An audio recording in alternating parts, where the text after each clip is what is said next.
Forest, you've ruined everything. Hello, I am the Irish Guy, and today I'm going to do a bit of a transfer roundup, okay? I'm going to take a look at some of the latest deals which have caught my eye. From Elanga to Kudus to even Evan Ferguson going to Roma. But first of all, the Morgan Gibbs-White to Tottenham deal makes my soul sing. Yes, Forest are trying to ruin it all, but first of all, before I get onto that, if this transfer is allowed to happen, then this deal looks so incredibly refreshing. Imagine you're standing in a waterfall made of 7-Up. Actually, no, that sounds like it would sting your eyes. After 5 minutes of sitting under that, you'd probably feel like you'd just been pepper sprayed by Colin Rooney. But lads, we are living in a world of spoilers. I mean, seriously, I think Fabrizio Romano is great, okay? I absolutely stalk his Twitter page so much that if my mum were to check my search history, she'd probably think I'm planning to kidnap some Italian bloke. Honestly, she probably thinks that right now. I'm lurking in his bushes, sniffing his empty box of waffles. I think Fabrizio is great, but let's be real. He is a spoiler. He's the guy who probably spent his teenage years patrolling through bookshops in July 2007, telling excited nerds that Dobby dies in chapter 9. I feel bad for the poor guy's wife. She can probably never sit down with him to watch a film. They'll be barely past the opening credits of Shrek, and he'll blurt out that the donkey gets off with the dragon. Who are we kidding? Fabrizio's probably married to a computer. But lads, back when I was younger, I had no internet. My 3 sources of football information were teletext, match magazines, and glancing at newspapers when I was buying Freddos from a shop. Seriously lads, I remember not knowing about a Newcastle signing until 5 days after it happened. Yeah, 5 days. Because Antoine Sibierski joining at 11 p.m. on transfer deadline day in 2006, that wasn't deemed worthy enough to make it onto Irish teletext. I was asleep when he signed and only found out that it actually happened in a match magazine. But nowadays, we know about transfers weeks before they happen. The Brian and Mbeumo to Manchester United saga feels like it's been going on since before I was born. It feels like this thing has been drawn out longer than Game of Thrones. But Spurs have jumped in before the journalist to type a £60 million deal for Morgan Gibbs-White. The first any of us heard about this was when his release clause was triggered yesterday. That's it. Job done, right?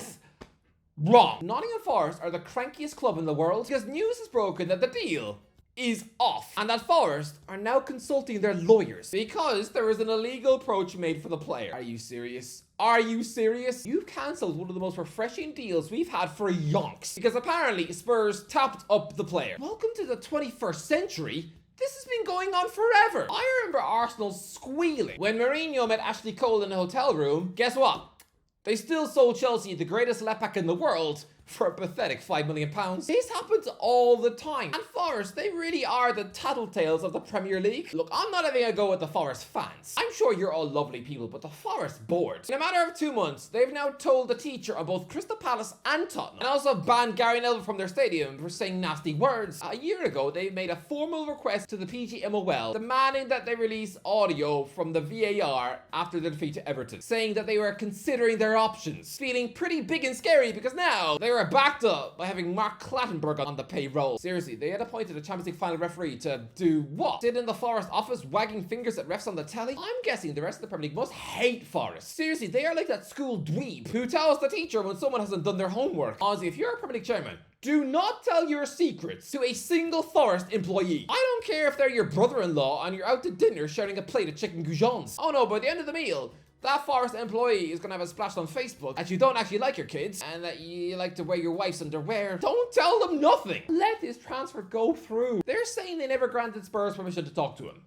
Duh, he's got a release clause. This is like when Liverpool somehow wormed out of giving Luis Suarez to Arsenal after they triggered his £40 million release clause. Nottingham Forest are on a mission to annoy Spurs because it is any coincidence that Marinakis was just photographed giving Postecoglou an award for being the first Greek manager to win the Europa League. Okay, I know Andrew's born in Greece, but lads, he sounds so Australian. He could literally be cast as someone's granddad at Home and Away. If you told me he was Toadie's dad, I'd believe it. Let Gibbs-White go to Spurs, surely. Don't spoil one of the most refreshing transfers the Premier League has seen in the last 5 years. But if this deal does go through, then Nottingham Forest are in trouble. This must be the worst week of their lives. But again, this is what you get for snitching on Crystal Palace. Honestly, I would imagine that those Palace fans are probably delighted that those tattletales from Forest are having their best players ripped out of their grasp all at once. Because yeah, it does seem a little mean that Evangelos Marinakis and the boys were apparently squealing on Palace owner John Textor for having Leon, when Marinakis has more clubs than he has burgers in his fridge. But yeah, I'd imagine the Palace are laughing at Forest because their 2 best players, Anthony Elanga and Morgan Gibbs-White, have decided that they want to play Champions League football after all. After Nuno Santos' top 5 push crumbled into cookie crumbs, just like I told you it would. Gibbs-White had been linked to Man City for months, and when he smacked the post against them twice in that FA Cup semi-final, I was convinced that Pep Guardiola was going to do this deal. But no, they signed reindeers instead. I'd imagine Gibbs-White was gutted. He hasn't been that disappointed to hear about reindeers since he heard that Santa was arrested for drunk slaying. Well, lads, it does seem kind of mental that Gibbs-White is having a huge career upgrade when he's actually joining a team who finished 10 places and nearly 30 points lower than Forest in the league. But it is, because if it goes through, he gets to play Champions League football for the first time in his life. And this is redemption because everybody was laughing at Forest for paying a huge 40 million to take him out of Wolves 3 years ago. Well, technically it was 25 million pounds with 17 million in add-ons. But I mean, considering they stayed up, qualified for Europe, and he's since made his England debut, then yeah, I'm guessing they've had to pay Wolves the full 42 mil. Well, guess what? He has been so good that they're still going to make a 20 million pound profit on the guy.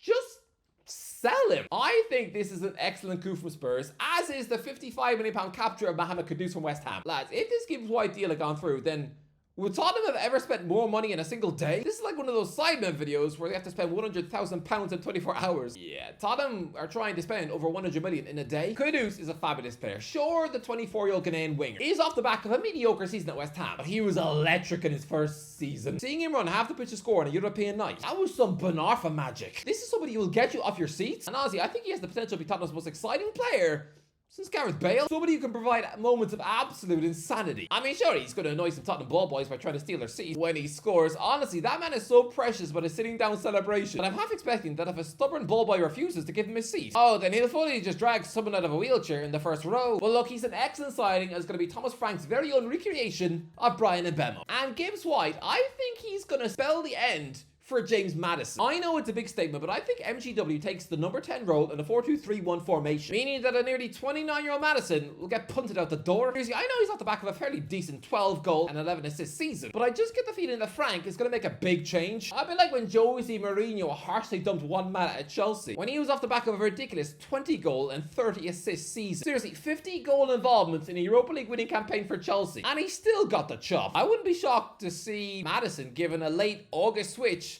to a Brentford on loan, where he can have cute little miserable picnics with Jordan Henderson. Seriously, I think both Maddison and Grealish are going to be at the scrappy bin in August. But yeah, Forest are potentially in the mud. The more I think about that Elanga to Newcastle deal, the more excited I get, because he's a ridiculously pacey direct winger, and it's already Swedish buddies with Isak. People are saying this club have overpaid with the £55 million move. They said the same thing about Anthony Gordon when he came for 10 million less. He's been worth the money, and I absolutely think that Eddie Howe can take Elanga to the next level. And honestly, lads, if Sweden's attacking stars keep progressing like they're supposed to, then they could seriously be dark horses at the next World Cup. Honestly, they'll be wanting to aim for what Croatia did in 2018 and reach the final. Why not? It's their most exciting strike force since Larsson and Ibrahimovic. If only they had a proper goalie though. Instead, it's former Aston Villa crisp packet Robin Olsen. Oh, that's gotta be really annoying. It's like turning up to a film premiere wearing an expensive Armani suit, but you're let down by the fact that you're also wearing flip-flops on your feet, and you still haven't wiped that chunk of dog poo off the bottom.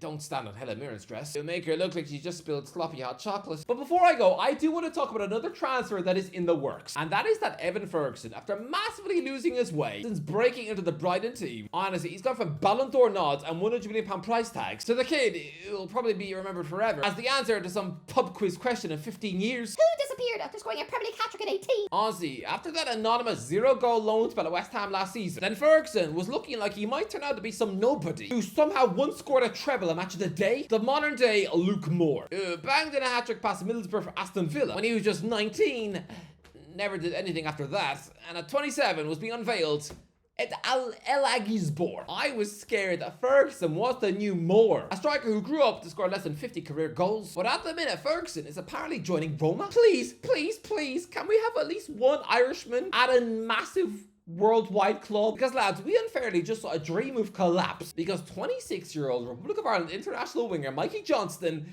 the modern day Aidan McGeady, all the way down to secretly being Scottish, he was on the verge of a move to Flamengo. Yes, Brazil giants Flamengo, who just beat Chelsea at the Club World Cup. For some reason, they wanted Johnston, only for it to all fall through after a protest from the fans. Why are you protesting? You don't even know who he is. I mean, do I think any Flamengo fan has ever tuned into a West Brom match ever in their life? No.